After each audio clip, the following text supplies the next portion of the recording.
Alfonso López Michelsen fue un político liberal presidente de la República entre 1974 y 1978, nacido en Bogotá el 30 de junio de 1913. En su discurso de posesión el 7 de agosto de 1974, prometió al país cerrar la brecha entre la población campesina y urbana, trabajar por mejorar la situación del 50% más pobre de la población y promover el cambio. El gobierno de Alfonso López Michelsen sentó las bases para el desarrollo de una economía agroexportadora en Colombia. Sin embargo, el manejo dado a la cuestión agraria estaba en contravía a las expectativas sociales del campo por la misma lógica capitalista con que se pretendió desarrollar. Es por esto que el pretendido gobierno de la esperanza basó todo su empeño en relegitimar su gobierno a través de las siglas del DRI y del PAN. Plan de desarrollo. Su plan de desarrollo se tituló Para cerrar la brecha, y algunas de las medidas que se tomaron lograron hacerlo parcialmente. Por ejemplo, establecer que las empresas reconocieran intereses sobre las cesantías de los empleados. Uno de sus logros más desconocidos pero de mayor alcance fue el de igualar el salario mínimo rural con el urbano. Durante los años del mandato Claro, las medidas que se tomaron incluyeron un esfuerzo para aumentar la productividad agrícola y llevar un mayor porcentaje de la economía rural al mercado abierto. Objetivo. El objetivo fundamental de este plan fue la generación masiva de empleo y el impulso a la producción, especialmente en el sector rural. Al mismo tiempo, el gobierno del presidente Alfonso López Michelsen se propuso frenar el crecimiento de la tasa de inflación como medio para evitar el deterioro en los salarios de la población de bajos ingresos, que es la más afectada por el empobrecimiento que provoca este fenómeno económico. Se ocupó de los problemas sociales a través del crecimiento de la economía mediante la creación de empleo productivo para beneficiar al 50% de la población más necesitada para dar respuesta al problema de insuficiencia alimentaria para el campesino. Fortaleció las condiciones internas de la economía campesina para retener a esta población en su medio, logrando el aumento del 16% en la producción agrícola. La actividad económica más representativa durante el gobierno de Michelsen fue la agricultura, con una variación del 23.78%, seguida de la industria manufacturera con un 23.5%. Con ellos podemos observar que la agricultura fue impulsada a través de los objetivos del gobierno de Michelsen para promover el sector rural. Durante este periodo de gobierno, Michelsen logró tender al PIB en un crecimiento por encima del 8%, gracias al nuevo plan promovido por su administración, donde se enfocó la necesidad de la planación regional como principio del desarrollo integral del país. Su propósito era reducir los desequilibrios regionales y hacer más explícita la interrelación entre el desarrollo rural y el urbano, cuya interdependencia es indestructible. Debilitar el desarrollo rural es minar la vida urbana. En el área urbana, el plan promueve la descentralización administrativa y canaliza la acción hacia las ciudades intermedias que demuestran dinamismo.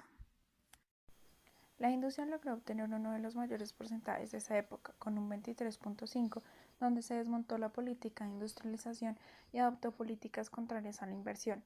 Aplicó la renta presuntiva a toda inversión, intentó eliminar el CAT, limitó la expansión monetaria y aumentó las tasas de interés y eliminó los incentivos a la renovación, reposición y ensanche de equipos. Durante la administración de Alfonso López, el PIB, como lo podemos observar, en cada año obtuvo un crecimiento constante. Logró terminar el periodo en 909.000 millones de pesos. El consumo final durante este periodo, teniendo en cuenta el crecimiento, logrando cerrar con 717.000 millones de pesos. La oferta total durante el gobierno de López Michelsen fue constante durante su periodo, por ende terminó en 1.657.000 millones de pesos. La demanda total durante este periodo, teniendo el crecimiento, logrando cerrar en 1.657.000 millones de pesos. La balanza comercial fue representativa durante la administración de Alfonso López Michelsen, gracias a la pesca y la minería. Sin embargo, podemos observar cómo la extracción de madera cayó en un 100% durante este periodo. Desempleo e informalidad. La urbanización de la población en Colombia fue relativamente acelerada en las décadas del 50 al 80, motivada en parte por el mayor crecimiento económico en actividades concentradas en las ciudades, así como por la relativa tecnificación de la agricultura y los problemas de violencia en el campo. Esto generó un crecimiento de la urbanización y con ello la oferta laboral en ciudades. A través del plan de desarrollo llamado para cerrar la brecha, fortaleció la industria y mejoró el nivel de empleo.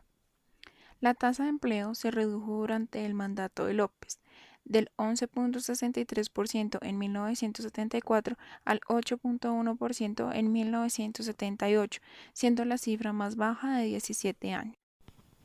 Política monetaria.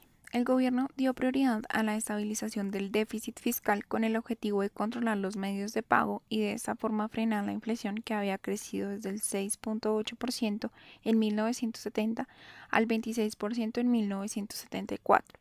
Este ajuste posteriormente se complementó con la necesidad de neutralizar el efecto de acumulación de reservas internacionales provenientes del elevado precio del café colombiano. Forma financiera. Michelsen hizo uso de las facultades de intervención de la Junta Monetaria. Adoptó un conjunto de resoluciones de profundo calado sobre el manejo monetario y crediticio en el mercado de capitales. En lo esencial, se liberó la actividad de los intermediarios financieros, se limitó el crédito selectivo de fomento y se dio amplia margen de libertad a las tasas de interés, atendiendo a las expresiones de la oferta y demanda de enero. Como resultados del esquema de la reforma financiera, se dinamizó el mercado de los capitales y adquirió auge la captación institucional del ahorro, elevando agudamente los costos financieros y desestimulando la actividad productiva. El gobierno creó los certificados a depósito de término fijo, CDT. Fue la primera liberación del sistema financiero, bastante parcial pero útil para fomentar el uso eficiente de ahorro. En particular, se utilizó mayor libertad en las tasas de interés. Política fiscal.